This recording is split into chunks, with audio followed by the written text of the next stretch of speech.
السلام علیکم ورحمۃ اللہ وبرکاتہ۔ لاسٹ ویڈیو میں ہم نے تلاوت کی تھی سورہ نازعات کے آیت نمبر 15 سے لے کر 26 تک۔ ابھی ہم یہاں پر تفسیر دیکھیں گے انشاءاللہ۔ نحمدہ ونصلی علی رسولہ الکریم، اما بعد فاعوذ باللہ من الشیطان الرجیم، بسم اللہ الرحمن الرحیم۔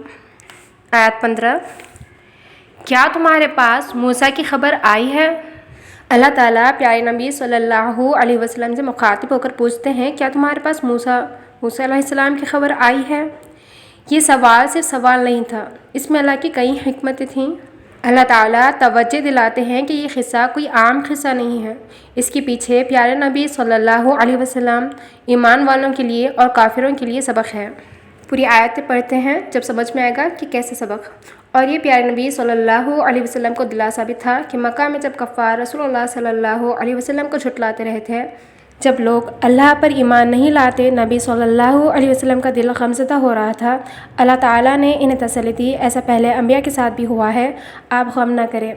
اور جھٹلانے والوں کا کیا انجام ہوتا ہے، یہ کفار مکہ کے لیے بھی ایک وارننگ تھی۔ آیت نمبر 16، جب اس کے رب نے اسے مقدس وادی طویٰ میں پکارا۔ طویٰ ایک وادی کا نام ہے۔ اسے مقدس اس لیے کہا گیا کیونکہ یہاں خود اللہ تعالیٰ موسیٰ علیہ السلام سے ہم کلام ہوئے تھے۔ سبحان اللہ، اللہ تعالیٰ نے موسیٰ علیہ السلام سے بات کی تھی اور وہاں انہیں پہلی وحی نازل ہوئی۔ یہ وادی جزیرہ نما سینا علاقے میں ہے، جو پہاڑ پر موسیٰ علیہ السلام کو تورات نازل ہوئی تھی، یعنی پہاڑ طور۔ اس کے نیچے جو وادی پڑتی ہے، یہ وہی وادی طویٰ ہے۔ واقعہ یوں تھا کہ موسیٰ علیہ السلام اپنی فیملی کے ساتھ مدین سے مصر آ رہے تھے۔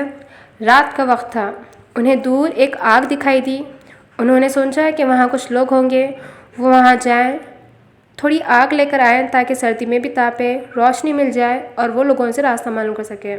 جب وہ قریب پہنچے تو وہ آگ نہیں بلکہ اللہ کا نور تھا، اور انہیں آواز آئی۔ نادا کا مطلب ہے پکارنا، ربہ اس کا رب، تو آواز دی اس کے رب نے۔ الحمدللہ، اللہ نے موسیٰ علیہ السلام کو کیا حکم کے لیے پکارا، چلیے آگے دیکھتے ہیں۔ آیت نمبر 17، فرعون کی طرف جاؤ، بے شک وہ سرکش ہو گیا ہے۔ تو اللہ نے اپنے محبوب بندے موسیٰ علیہ السلام کو حکم دیا کہ فرعون کے پاس جاؤ۔ فرعون مصر کے بادشاہوں کا لقب تھا۔ یہاں جس فرعون کی بات کی جاتی ہے، وہ فرعون اپنی طاقت پر گھمنڈ کرنے لگا۔ فرعون کے پاس بادشاہت کی سپر پاور تھی، لیکن اس کے پاس ہدایت نہ تھی۔ توقع کے معنی ہے حد سے نکلنا۔ وہ بنی اسرائیل پر ظلم کرتا، خود کو خدا کہتا اور اللہ کی نافرمانی میں حد سے نکلتا، اس لیے اسے سرکش کہا گیا۔ تو ایسے سرکش بادشاہ کی طرف بھی اللہ نے اپنے رسول کو بھیجا اور کہا کہ اسے نرمی سے بات کرنا۔ یہ سورہ طٰہٰ میں آتا ہے، پوری آیت ہے کہ اس سے نرمی سے بات کرنا۔ الحمدللہ، تو ہمارے لیے یہاں جو سبق ملتا ہے وہ یہ کہ دعوت دینے کے لیے حق کو پہل کرنی پڑتی ہے، چاہے باطل کتنا بھی طاقتور کیوں نہ ہو۔ اگر وہ غلط ہوگا تو اللہ تعالیٰ اس کا نام و نشان بھی مٹا دیں گے، لیکن داعی کو چاہیے کہ وہ اپنی نرمی اور حکمت سے اس کے سامنے اللہ کی دعوت پیش کرے۔ اللہ توفیق دے۔ آیت نمبر 18، پھر کہو کیا تم چاہتے ہو کہ پاک ہو جاؤ؟ دیکھیں، اللہ نے موسیٰ علیہ السلام کو بتلایا کہ وہ طغیٰ یعنی سرکش ہو گیا ہے، لیکن یہ بات جا کر موسیٰ علیہ السلام کو فرعون کے سامنے نہیں کہنی تھی کہ تو سرکش ہے، بلکہ کیا کہا گیا کہ پوچھنے کا انداز، کیا تم چاہتے ہو کہ اور مزید پاک ہو جاؤ؟ جیسے ہمیں بچوں کو پڑھانا ہوتا ہے، وہ پڑھنے میں بور ہوتے ہیں تو ہم کیا کہتے ہیں، کیا تم چاہتے ہو کہ تمہارے پاس اور علم آ جائے، لوگ تمہاری تعریف کرنے لگے، اس طرح ہم کہتے ہیں نا۔ تو یہاں زبردستی نہیں تھوپی گئی، بلکہ انٹرسٹ لایا گیا، اس کی دلچسپی کو کھینچا گیا، اور سامنے والے کی عزت نفس کو تکلیف نہ پہنچے، اسی لیے پوچھنے کا انداز استعمال کیا گیا۔ سبحان اللہ۔ تو یہاں جو تزکیٰ ورڈ ہے اس کا مطلب ہے پاک ہونا، کفر، شرک، ظلم اور برائیوں سے۔ جب کوئی بندہ اللہ پر ایمان لاتا ہے تو وہ ان برائیوں سے پاک ہوتا ہے۔ اللہ تعالیٰ سے ہمیں ہمیشہ مغفرت طلب کرنی چاہیے اور ہمیشہ اپنے آپ کو ان برائیوں سے دور رکھ کر اللہ پر ایمان لاتے ہوئے پاکیزگی اختیار کرنا چاہیے۔ آیت نمبر 19، اور میں تمہیں تمہارے رب کی طرف راہ دکھاؤں تو تم ڈرو۔ پہلے نرمی سے بات کی گئی اور پوچھا گیا اور اچھا بننا چاہتے ہو؟ کیا پاک ہونا چاہتے ہو؟ پھر ہدایت رہنمائی دکھائی گئی کہ میں راستہ دکھاؤں تمہیں تمہارے رب کی طرف۔ فرعون خود کو رب سمجھتا۔ یہاں موسیٰ علیہ السلام نے بتایا کہ تمہارا بھی ایک رب ہے جو تم سے بڑا ہے۔ یہاں خوبصورت انداز میں موسیٰ علیہ السلام نے اپنا رب کا تعارف کروایا، اپنا رب کا ذکر کیا، اور جب بندہ رب کو پہچانتا ہے تو اس کے دل میں خوف آتا ہے۔ کہتے ہیں نا کہ ہدایت کے بغیر کوئی نعمت نہیں، اور ہدایت کے ساتھ ہر چیز نعمت ہے۔ تو ہدایت یہ ہے کہ بندہ اپنے رب کو پہچانے اور اس کا تقویٰ اپنے دل میں اتارے۔ تو یہاں موسیٰ علیہ السلام پوچھتے ہیں وَأَهْدِيَكَ، و یعنی اور، اہدی یعنی میں ہدایت کروں، کا تیری یعنی میں راستہ دکھاؤں تجھے، إِلَىٰ رَبِّكَ تیرے رب کی طرف۔ میرا رب نہیں کہا بلکہ تمہارا خود کا رب، وہ تمہارا بنانے والا تمہارا رب ہے۔ فَتَخْشَىٰ تو ڈرے۔ آیت نمبر 20، پھر اس نے اسے بڑی نشانی دکھائی، یعنی موسیٰ علیہ السلام نے فرعون کو نشانیاں دکھائی۔ اپنے رب حقیقی کو پہچاننے کے لیے اللہ تعالیٰ نے اپنے رسول کو بڑی بڑی نشانیاں بھی دی تھی، جن میں سے 2 بڑی نشانی یہ تھی کہ جب موسیٰ علیہ السلام اپنی لاٹھی زمین پر ڈالتے تو وہ بڑا سانپ بن جاتا، اژدہا جیسا، اور جب وہ اپنا دایاں ہاتھ بغل میں ڈالتے اور نکالتے تو وہ سورج کی طرح چمکنے لگتا۔ تو یہ نشانیاں موسیٰ علیہ السلام نے فرعون کے دربار میں فرعون کو بھی دکھائی تھی تاکہ وہ ایمان لائے۔ آیت نمبر 21، پھر اس نے جھٹلایا اور نافرمانی کی۔ اللہ اکبر۔ فرعون نے نشانیاں دیکھنے کے باوجود بھی موسیٰ علیہ السلام کو جھٹلایا اور اللہ کی نافرمانی کی۔ یہ رسول اللہ صلی اللہ علیہ وسلم کے لیے بھی تسلی تھی کہ ان کے دین پہنچانے میں کمی نہیں، نہ موسیٰ علیہ السلام کے دین پہنچانے میں کوئی کمی تھی، لیکن جو نافرمان ہوتے ہیں وہ شیطان کی طرح گھمنڈ میں چور ہیں، اللہ کی پناہ۔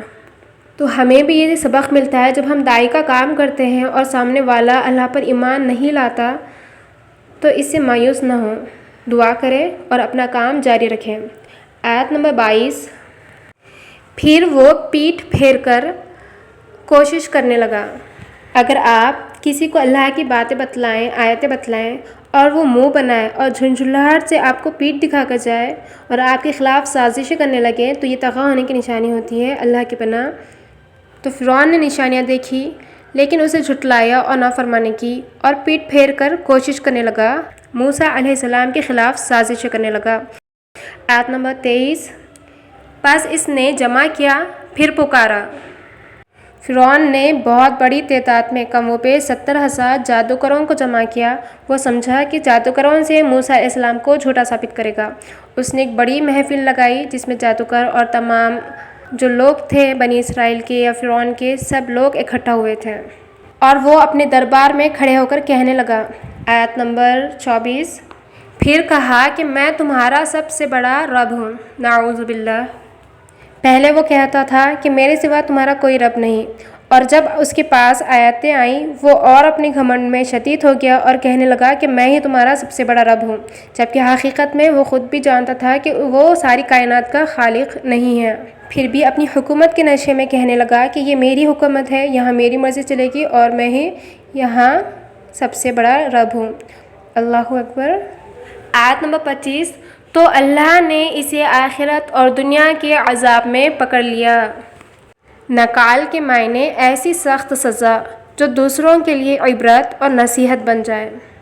اللہ نے فرعون اور اس کے لشکر کو پانی میں ڈبو دیا، سب بنی اسرائیل اور ایمان والوں کی آنکھوں کے سامنے، اور آج بھی اس کی لاش مصر کے رائل میوزیم میں ہے۔ تو اس وقت کے لوگوں کے لیے بھی اور بعد آنے والوں کے لیے بھی اللہ نے اسے نشانی بنا دی، سبق اور نصیحت کا نمونہ بنا دیا، اور آخرت میں بھی فرعون کو دردناک عذاب ہے، اللہ اکبر۔ تو اللہ کی پکڑ ایسی ہوتی ہے ہر اس شخص کے لیے جو حد سے باہر نکلے اور خدائی کا دعویٰ کرے۔ آیت نمبر 26، بے شک اس میں اس کے لیے عبرت ہے جو ڈرتا ہے۔ اس میں عبرت تو ہے لیکن یہ نصیحت ہر کسی کو حاصل نہیں ہوتی۔ جس کے دل میں اپنے رب کا خوف ہوتا ہے وہ نصیحت قبول کرتا ہے۔ مکہ کے سردار بھی جو خود کو بڑا سمجھتے تھے ان کو بھی بتایا گیا کہ ہر اس شخص کا انجام جو اپنی طاقت پہ گھمنڈ کرتا ہے اس کا حشر یہی ہوگا، اسے دنیا اور آخرت دونوں جہاں کی رسوائی ملے گی۔ اللہ ہمارے ایمان کو سلامت رکھے اور دنیا اور آخرت ہر قسم کی رسوائی سے آپ سب کی حفاظت کرے، آمین۔ جزاک اللہ خیر۔ السلام علیکم ورحمۃ اللہ وبرکاتہ۔